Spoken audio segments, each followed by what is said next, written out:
You're scrolling through your phone when the alert hits. A low, mechanical buzz that sounds different from every notification you've ever heard. Emergency alert. Ballistic missile threat inbound. Seek immediate shelter. This is not a drill. Your first thought isn't panic, it's disbelief. This has to be a mistake, some technical glitch, a test that wasn't labeled correctly. You check the news. Every channel shows the same thing. A map with red trajectory lines arcing across the ocean. The anchors aren't calm anymore. Their voices shake as they read from scripts nobody ever thought they'd have to use. You have approximately 14 minutes. 14 minutes before everything changes. Your neighbor's car alarm starts blaring. Then another. Then 10 more. The sound of engines fills the street as people try to drive somewhere, anywhere. But there's nowhere to go. Not in 14 minutes.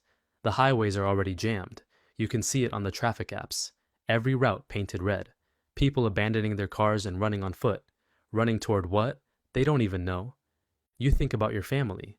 Your sister lives 2 states away. Your parents are on vacation somewhere in Europe. You try calling. The network is overloaded. The call won't connect. You send a text, knowing it probably won't go through. Knowing that even if it does, what are you supposed to say? The phone drops from your hand. 12 minutes now. Your roommate is standing in the kitchen, frozen, staring at a cabinet full of canned food like it suddenly matters.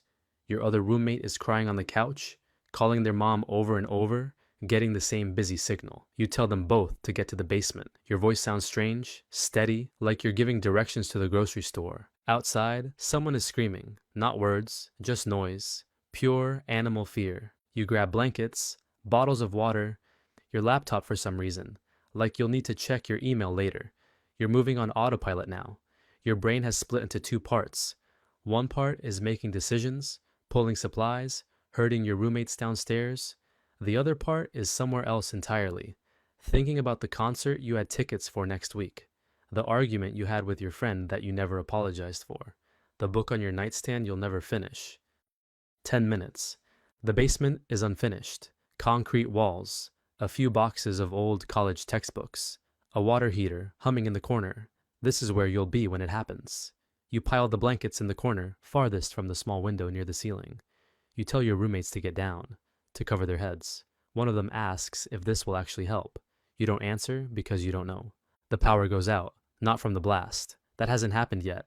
The grid is just collapsing under the weight of everyone doing everything at once. Your phone's flashlight cuts through the darkness. The battery is at 47%. You wonder if that will matter. 8 minutes. You can hear cars crashing outside. Not big action movie explosions. Just the crunch of metal on metal as people forget how to drive.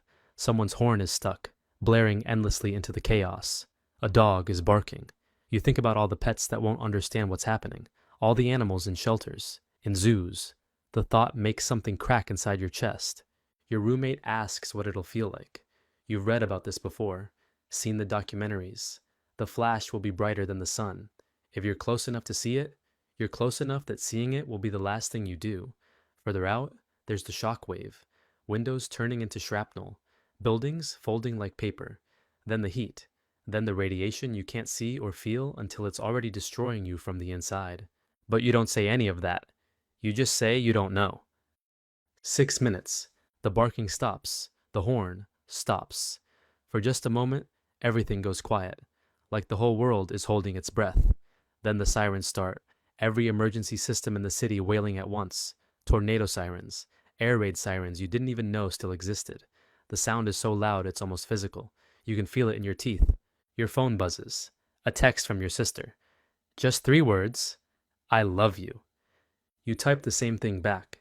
Your hands are shaking so hard it takes 3 tries. The message sends. A tiny miracle in the end of everything. 4 minutes. You lie down on the concrete floor. Your roommates huddle close. One of them is praying. You're not religious, but you close your eyes anyway. You think about everyone doing this exact same thing right now. Millions of people in basements and subways and bathtubs. All of us waiting.